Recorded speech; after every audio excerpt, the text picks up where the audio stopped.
could have.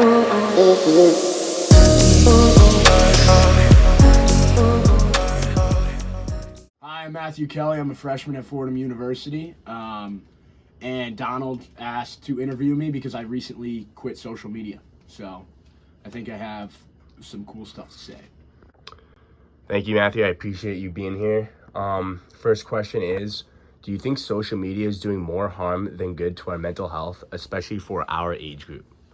I think it's doing an incredible amount of harm for kids because we're just comparing ourselves to others constantly, and we're looking for affirmation in places where we don't need to be looking for it. For example, you go on Instagram and you're just chasing that dopamine rush. When you post something, you're waiting for likes. You want to be told what you're doing is good, and I don't think it's healthy to rely on that for anyone, any age group. And the more we're in the age of the internet and the younger it gets that people are on their phones. I read today, by the age of 14, 91% of kids in America have a cell phone. And it's dangerous waiting for that waiting to be told by someone else what you're doing is cool, what you're doing matters, when at the end of the day, you got to do you. And if you post it and, it gets negative backlash, it's so toxic. Second question is, have you ever been tricked by something fake on social media, and how big of an issue do you think misinformation is these days? Personally, I don't think I've ever been tricked, but I've heard the horror stories of credit cards, passwords getting stolen, and I think, how much it happens. I think it goes to show how important, a digital literacy class is and stuff like that. Teaching kids how to use social media, how to be smart.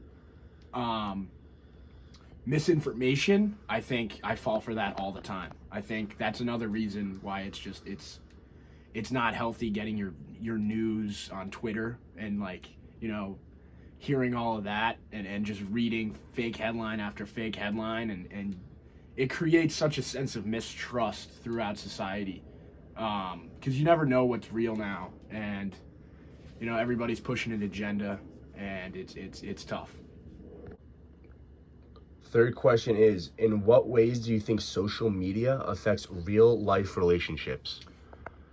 I think there's pros and cons to this. I think you could look at social media as a way to connect, and you could take it for what it is, which is a social platform where it brings people together. But it affects it affects real life relationships because it's not real life. It's not exactly who people are. It's what they're projecting, and it's what they want to show you. And your image is created on that, and that's kind of how people know you, and it's not the real you. It's not how you no one can know what you're really thinking at all times, and it's tough. I think it's cool that you can meet people and you could stay connected with people in that way, and I think we're living in a cool time in that way. But Fourth and final question is, what do you think social media companies should be doing to sort out some of the problems on their platforms? that's a tough one. I think first and foremost, I always say it, freedom of speech, backbone of our country. And if you're regulating what people say, it could be a problem. But again, if it's misinformation, if you're spreading hate, I think that's when you step in. And I think Twitter's trying. I think they're trying to, flag stuff that's objectively false, or hateful. But I think it's hard going onto Instagram and going onto Instagram Reels and just going through the comments. They're absurd, and it's at what point do you need to stop this, because it's bad for everybody's mental health, and it's dark. But I think companies can do a better job kind of censoring words and promoting better things than stuff that puts people down. Hello, I'm George Thomas Paparsonos. I go to Fordham University. I'm being interviewed by Donald Mack. Thank you. Thank you, George. The first question is, do you think social media is doing more harm than good to our mental health, especially for our age group? Yeah, so unfortunately, it seems that nowadays there's a lot more harm than good. It seems to be taking away actual real life expectations due to moments like influencers, and you have instances like photoshopping as well. It's creating unrealistic body goals, especially for teenagers in this age who are going through such a life changing event, just maturing and going through the process, that they're being peer pressured into different types of societal goals and norms that are becoming true through social media. Question number 2. Have you ever been tricked by something fake on social media, and how big of an issue do you think misinformation is these days?